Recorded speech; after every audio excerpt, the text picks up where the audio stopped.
ना ह्या उमेदवार कसा असावा, सगळ्यात महत्त्वाचं हा जो विषय आहे की ह्या उमेदवारीला म्हटलं आहे की नगरसेवक, तर तो सेवा करणारा नगरसेवक असावा।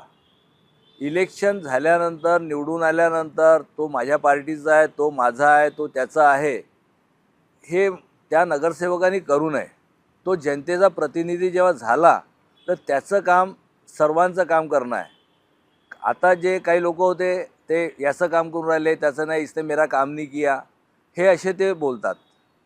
नगरसेवक झाल्यानंतर तो त्या प्रभागाचा पूर्ण नगरसेवक असतो। त्याचं कर्तव्य असते की लोकांनी जे कामं सांगितले, जे नागपूर महानगरपालिके संबंधितच आहे, ठीक आहे, वैयक्तिक कोणतं काम होऊ शकते, एखाद्याचं नाही होऊ शकत, परंतु जे नागपूर महानगरामध्ये संघटित जे कामं आहे ते कामं तरी त्या नगरसेवकाचं कर्तव्य आहे। आणि लोकांच्या समस्या प्रथम हे नगरसेवकाला सांगितल्या जाते, त्याच्यामुळे नगरसेवकांनी ते काम करणं फार आवश्यक आहे।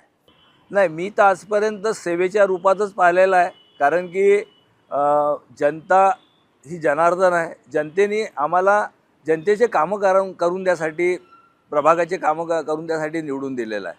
त्याच्यामुळे मी माझ्या जे आई वडील आहेत त्यांची जी शिकवण आहे, माझे जे सहकारी आहेत त्यांची सर्वांची, माझे मित्र आहेत त्यांची सगळं, की जनतेचे कामं जनतेसाठीच करायचे आहे। त्याच्यामुळे मी रोज सकाळी 6:30 वाजता प्रभागात निघतो आहे आणि 1:30-2 वाजेपर्यंत जनतेमध्ये राहतो। जनतेच्या समस्या ज्या करायच्या, कारण की सकाळी चोकेजचे याचे त्याचे जे प्रॉब्लेम असतात आणि हेल्थवाले हे सकाळी 6:30 वाजेपासून ड्युटीवरती असतात 2 वाजेपर्यंत, तर त्यांच्याकडून ते करून घेण्याचा पूर्ण प्रयत्न करतो। आणि मग ज्या काही फाईल बनवायच्या आहे, चेंबरच्या बनवायच्या आहे, सिव्हिल लाईनच्या आहे, रस्त्याच्या आहे, तर ह्या नंतर ऑफिसमध्ये जाऊन इंजिनियरला, त्याच पिरियडमध्ये इंजिनियर असले अवेलेबल तर त्यांना तो साईट दाखवून त्याच्या फायला बनवणे आणि मग सिव्हिल कॉर्पोरेशनला जाऊन त्याच्यासाठी निधी आणणे, हा नित्याने माझा राहिलेला आहे। त्याच्यामुळे मी डेली जनतेच्या संपर्कात आहो।